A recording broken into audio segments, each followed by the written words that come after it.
Hello friends, आपका स्वागत है मेरे चैनल भक्ति की शक्ति में। आज मैं आपके लिए कार्तिक स्नान की कथा लेकर आई हूँ। अगर आपको मेरी ये कथा अच्छी लगे तो कमेंट बॉक्स में कार्तिक देव की जय अवश्य लिखें। और अगर आप मेरे चैनल पर नए हैं और अभी तक आपने मेरे चैनल को सब्सक्राइब नहीं किया है तो प्लीज़ सब्सक्राइब कर ले और बेल आइकन पर प्रेस कर दें ताकि मेरे नए आने वाली वीडियो की नोटिफिकेशन आपको मिलती रहे। कार्तिक का महीना सभी महीनों में श्रेष्ठ माना गया है। इस महीने में करवा चौथ, दीपावली, धनतेरस, भाई दूज, गोवर्धन पूजा, छठ पूजा जैसे बड़े बड़े त्योहार आते हैं। इस महीने को श्रेष्ठ मानने का एक और भी कारण है।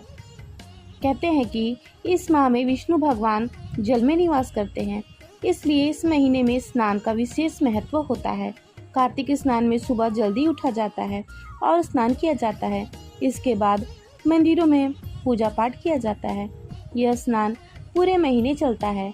कार्तिक पूर्णिमा को कार्तिक स्नान समाप्त होता है।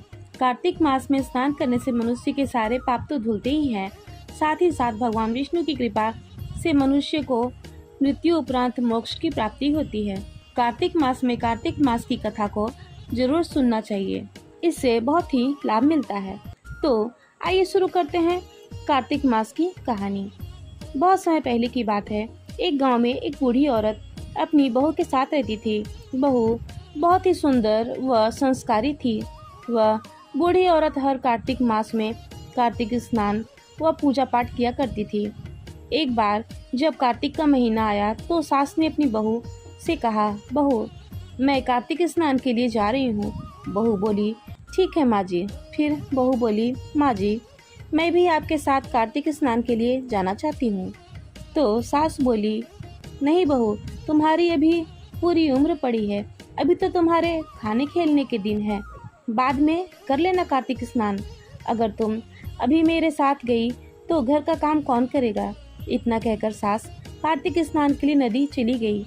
उधर बहू का बहुत मन होता है कार्तिक स्नान करने का, तो बहू अंदर जाकर देखती है कि बर्तनों में पानी मिल जाएगा तो मैं घर पर ही स्नान कर लूँगी। एक बर्तन में बहुत ही थोड़ा सा पानी बचा हुआ था। बहू उसी थोड़े से पानी से स्नान करने बैठ गई और बोली, मन चंगा तो कटौती में गंगा। इतना कहते ही गंगा माँ आई और उसके सारे बर्तन भर दिए। बहू ने खूब स्नान किया। इसी तरह बहू रोज सुबह जल्दी उठती और स्नान करती। एक दिन सास जब नदी में स्नान कर रही थी तो उसकी नाक की नथ नदी में बह गई। सास ने उसे बहुत ढूंढा पर नथ नहीं मिली। उधर बहू नहाने बैठी तो उसने फिर से वही शब्द कहे, मन चंगा तो कटौती में गंगा। तब गंगा माँ आई और बहू स्नान करने लगी। गंगा के पानी के साथ बहकर सास का वह नथ भी वहाँ आ गया। जब बहू ने उस नथ को देखा तो उसने उस नथ को पहचान लिया कि यह नथ तो मेरी माँ जी की है। जब उसकी सास नदी से स्नान करके आई तो वह बहुत दुखी थी। तो बहू पूछी, माँ जी क्या हुआ, आप इतनी दुखी क्यों हो। तब सास ने बहू को सारी बात बताई। फिर बहू वो नथ लाकर अपनी सास को दे दी। उसकी सास पूछी, यह तुम्हारे पास कैसे आई, मैंने तो नथ को नदी में बहते हुए खुद ही देखा था। तब बहू ने सारी बात अपनी सास को बता दी कि कैसे जब उसकी सास नदी पे नहाने जाती तो वह घर पे ही गंगा स्नान करने बैठ जाती और गंगा माँ यहाँ आती और बहू के बर्तन सारे भर जाती थी और बहू रोज गंगा स्नान करती थी। सास मन ही मन बहुत खुश हुई और सोचने लगी कि मेरी बहू कितनी संस्कारी तथा मन की साफ है, तभी तो गंगा माँ खुद यहाँ आती हैं और उसे कार्तिक स्नान करवाती हैं। फिर सास बहू मिलकर कार्तिक स्नान तथा पूजा पाठ करने लगी। इसी तरह जो कोई भी कार्तिक स्नान करता है या इस कथा को पढ़ता है या सुनता है उसके सभी कष्ट दूर हो जाते हैं।